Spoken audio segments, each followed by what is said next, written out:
Hey guys, Prowl 1701 here, and today I'm going to be reviewing part 1 of Remembrance of the Daleks, which of course was sent to me by Colin Coney, who is not only one of my subscribers, but one of my top tier patrons as well, which I very much appreciate. I have been wanting to watch Remembrance again for a while. I've seen it a couple times actually, but it's been, I'd say at least a decade. Maybe I'm wrong. If not, then close to it, but I'd say at least a decade, probably a little longer.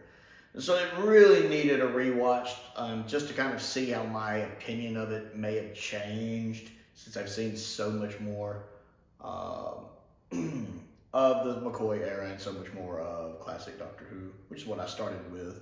But now that I've explored so much more of the Dalek stories just in classic Doctor Who in general, just to kind of see where it fell now. I did like part 1 a lot. I do have issues with Remembrance. I think it's a really good story that's also overrated. It tends to be my least favorite of the 80s Dalek stories, but they're all great, all 3 of them. Part 1, though, is really good. I love the opening shot before the credits, before the opening credits, because we usually don't get that in classic Doctor Who. It's usually just credits and then go. So I like the fact that they did a little opening shot there. And it was cool with the Earth and the little sound bites and the ship coming in. You know, not only is that a good way to start an episode, it's a good way to start a season, especially Doctor Who's 25th season for its 25th anniversary. So, and, you know, most of us consider, Remembrance to be basically the unofficial 25th anniversary story, really. So, I enjoyed that. Of course, I love the opening credits. I love McCoy's opening credits. His version of the theme song is my favorite version of the theme song. And his opening credits is one of my favorites. It's really high on the list. The visual effects were impressive for the time. I like McCoy's performance in most of this. Mr. McCoy is not, I think, one of the best actors necessarily to ever play the Doctor, but he is a good Doctor. And I think he's the most underrated Doctor in the most underrated era. He has little things he does. Like, I love when he's talking to the scientist and she's talking about a ray gun. Well, that kind of technology, we can't build that here. And, he looks at her. She starts to say something. She kind of pauses and just looks at her. Yes? Like, he wants her to say, we can't make that from this planet. Is this an alien influence or something along those lines? And he's just prodding her along like, yes. I love the way he does that line. Like, you can say it. We can't make that on Earth yet. Yeah, I love that, the way he does it. He has those little ways he does lines and things he does with them that work. Not always, but sometimes really work. There was that one. I love that iconic shot of him toward the beginning when he kind of leans out from where the building is. When he leans out holding the umbrella, you see that shot used in a lot of fan-made trailers. It's a really cool little shot. I enjoy him there. I like, because the 7th Doctor is highly intelligent. He's very good at putting pieces together. He knows something's going on. I like that he catches on. You see him slowly putting things together. I love that he realizes the van is out of place. He realizes it must be like a military, a police, or a unit van. He catches on to that. He notices, the little scorch marks on the playground.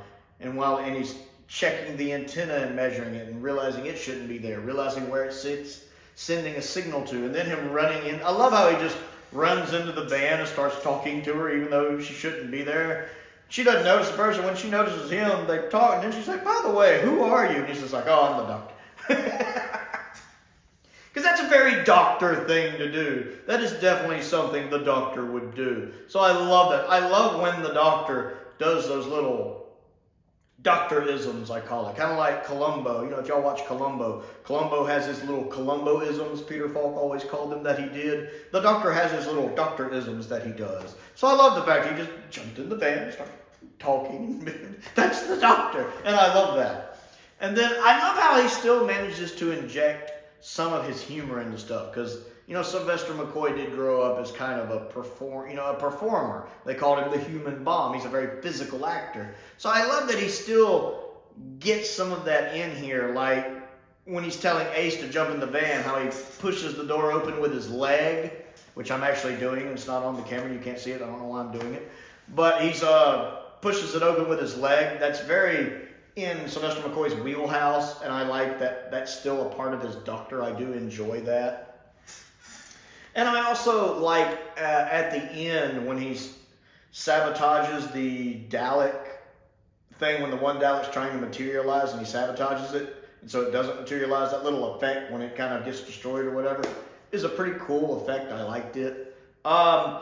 I also like it has another little doctorism it does when, you know, he's explaining to Ace, oh, you know, I stopped it, got it destroyed. That'll slow him down for a little while, at least until the operator repairs it. And Ace's like, operator? He's like, yeah, they usually leave one operator here to make sure nothing goes wrong. And she's like, and that's a Dalek? And then you see Sylvester McCoy. Yes. It dawns on him there's another Dalek probably running. And of course, that's when the Dalek show. Because that's a very Doctor thing to know that they've probably got another Dalek to run around, but he's not connecting it with the fact that there's another Dalek running around. It's kind of like in the Time of Angels two-parter, when it takes him a minute to dawn, when it finally dawns on Matt Smith at the end of the first part, why the statues there don't look right, because the alien race that was supposed to be there has two heads and the statues don't. You know, the fact that he's running around this whole time, and he knows all that information, it doesn't quite connect it right away. When he does, he's like, oh. Again, that's a very Doctor thing to do. So I like that even though he knows there's an operator there, which would imply that he knows there's a Dalek there, it takes him a second to put that together. And when he does, he's like, yes. That look on his face is like, oh. I enjoy that.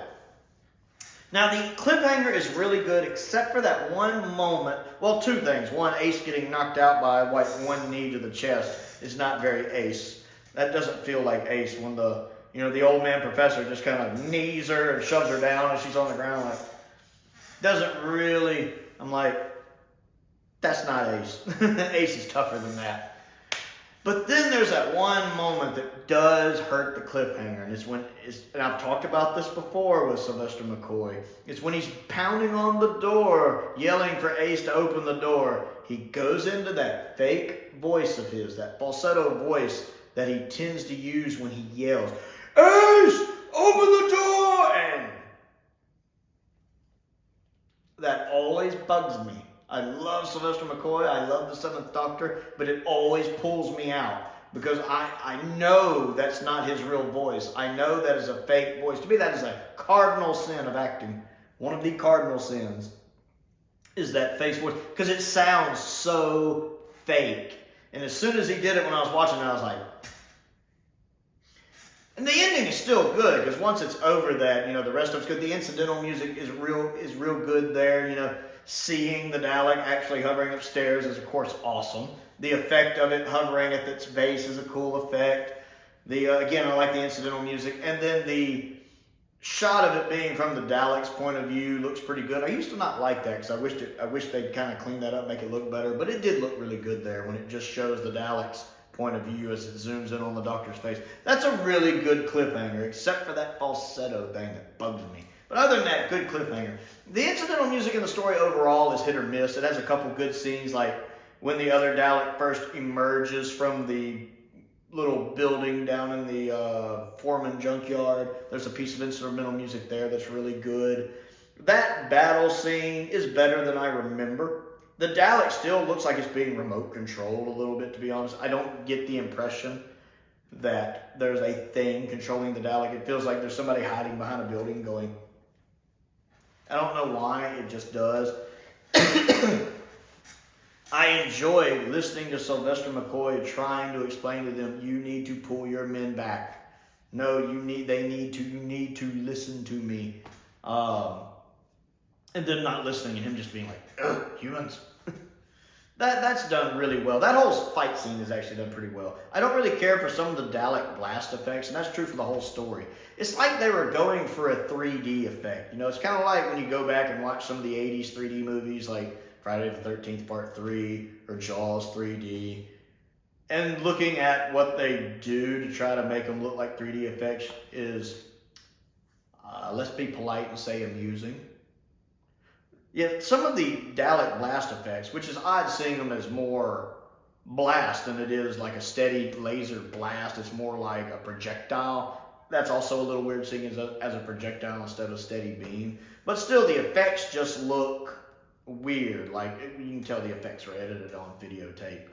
That's one of the reasons why, if they actually do updated effects for season 25, because one McCoy season should get it at least, I really wish it would be Remembrance. I really wish they would update some of the effects in Remembrance, and those Dalek blast effects are top of the list. But the actual fight is done pretty well. I did enjoy watching that scene with the unit people firing at it. That was pretty cool. Nice seeing Ace kind of bonding with Mike, is that his name? And of course, I've seen the story before. I know all about what happens with Mike. And so that's interesting. You know, I like that they had that kind of, at least early in this story, you know, you kind of have the potential, oh, is there a thing there? They seem to connect and bond. You know, just that little potential, to kind of add to what's going on in the story. It's nice seeing Professor Scarman's brother back, Lawrence, which of course the actor who played Lawrence in Pyramids of Mars, and it was also Admiral Ozzel in Empire Strikes Back. I didn't realize that. Somebody pointed that out to me when I was reviewing Pyramids of Mars recently. It's good to see him back. I mean, we just watched Pyramid like 2 weeks ago for when I'm recording this. And so it's pretty neat to see him back in Doctor Who again. Obviously, he's got, you know, he's being a little controlled by the Daleks. It's nice that you get to see both factions of Daleks, even in this first part.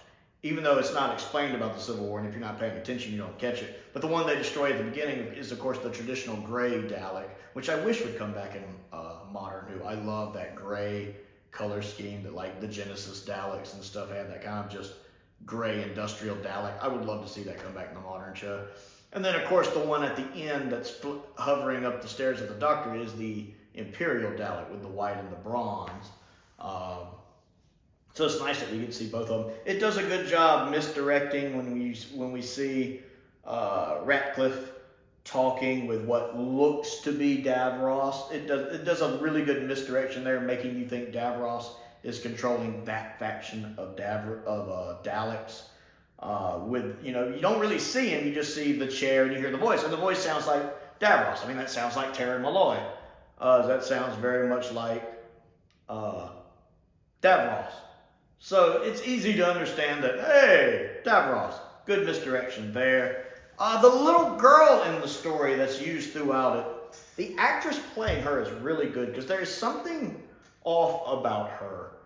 You do get this implication that she's not just your typical, and a lot of it's what she does with her face, her facial expression. She has this very emotionless look on her face. She doesn't smile.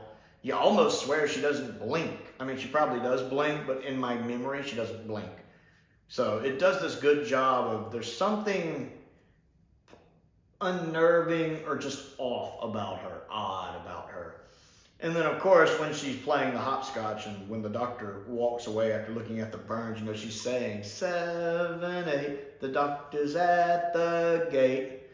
And, of course, again, this leaves you wondering, is she just saying the rhyme? Or does she know that that's the Doctor? And if she knows that's the Doctor, how does she know that that's the Doctor? So it does a lot. It's setting up there with that. Of course, it has that little piece of instrumental music that continues to play with her, that little, whatever the instrumental version of the 1, 2, Freddy's coming for you, whatever. I don't know what that's called.